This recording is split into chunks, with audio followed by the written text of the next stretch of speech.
name is Zuza Engler. I teach a body of work that I call Moving with Life, which brings together conscious movement, dance, with inner work, supported and inspired by Gestalt and other somatic approaches.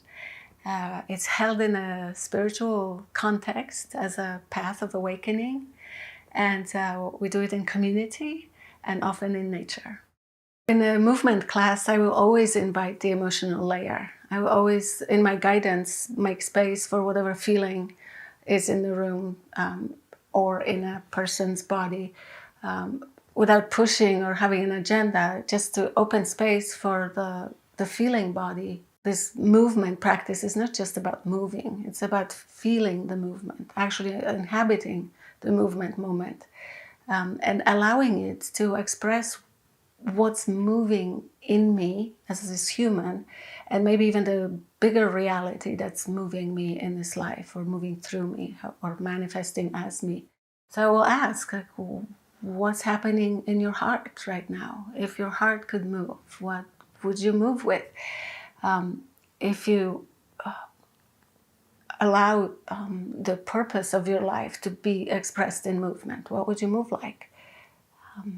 If you work with a relational difficulty with a partner, there's systems and practices that we can set up for boundaries and, the fear of rejection and the fear of engulfment and all those psychological issues that are kind of hard to work with talking about them, but in movement they're so apparent. It's very clear. I'm moving toward, or I'm moving away, or I'm moving against. And how can we negotiate this place of having autonomy, having my own dance, but also being open to you, and not just in the dance, but in my life?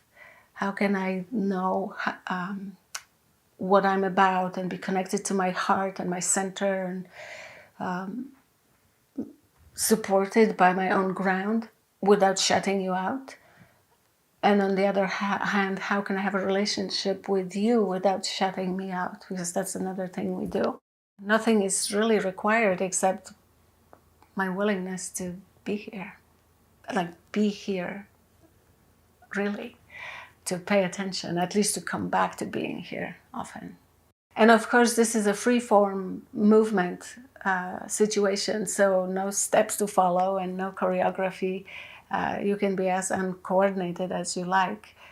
Some people come and for a year or two stand in the room at the periphery and just watch.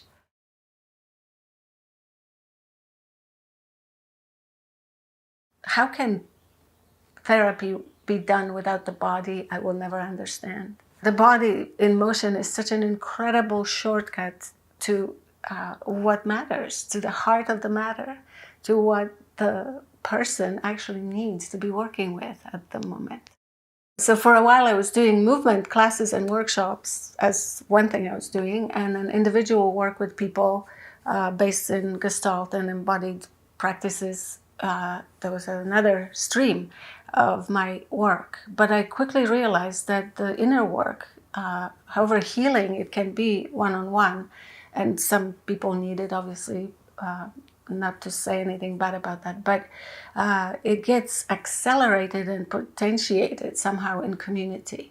When combined with movement and held in a spiritual context, something happens with the movement field that's like magic.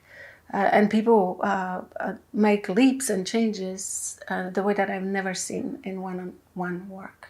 I had these longer workshops, and especially the year-long program, where movement is part of the work we do, but learning how to be with my own process is another piece. Learning how to be with another person is part of the process in movement, but also in presence. Learning how to read the room, how to move, how to know I'm safe, and how to work with anything that gets in the way of living a full, connected and spirited life. It's somatic therapy, which actually is somatic, which actually involves the whole person, the full body expression, all the issues that we have to work with in this lifetime. And because, especially in the longer programs, people are trained how to show up for it, we can accompany each other on the way, quite a long way.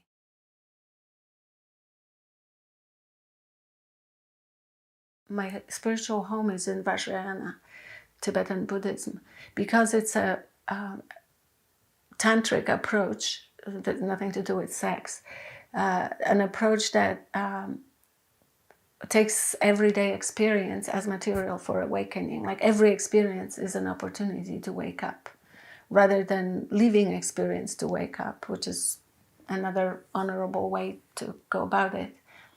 It's kind of like descending into this life, this body, this moment, and waking up in the midst of it. I want to be here. I want to be here with me. I want to be here with you. I want to know how to navigate this territory of love and loss that we live in. I am all for immanence, i.e., working with what's here, taking every moment of experience as a portal into understanding, opening, compassion, magic, rather than trying to transcend the human mess and live in some la-la land that doesn't exist. It's false transcendence, because then we come back into the dance room and move with other people, and then we go home and have our partners and kids and parents to deal with. And I wanted to bring all of that into the work.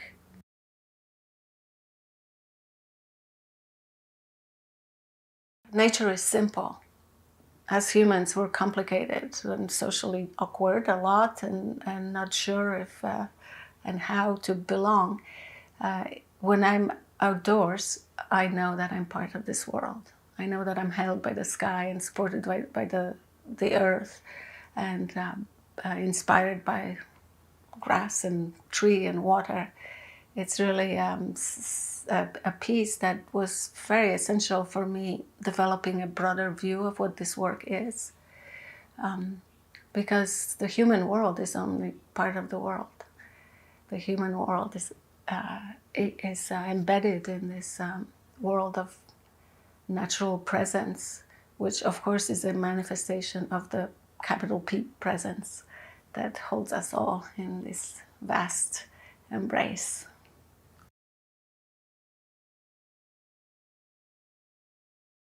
One of my teachers used to say that realization is easy.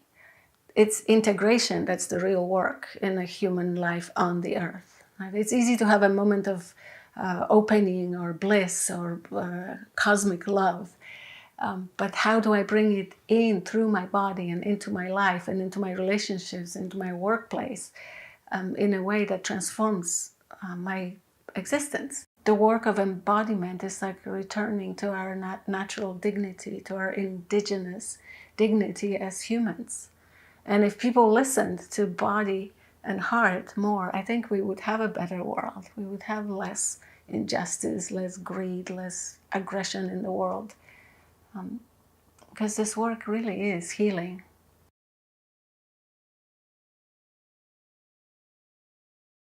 Before I started dancing, a long time ago in my 20s, I felt like I was living a life that wasn't my own. Like I was behind a glass wall and I couldn't touch this kind of movie that was happening in front of my eyes, but I couldn't quite jump through the wall and join the world of the living.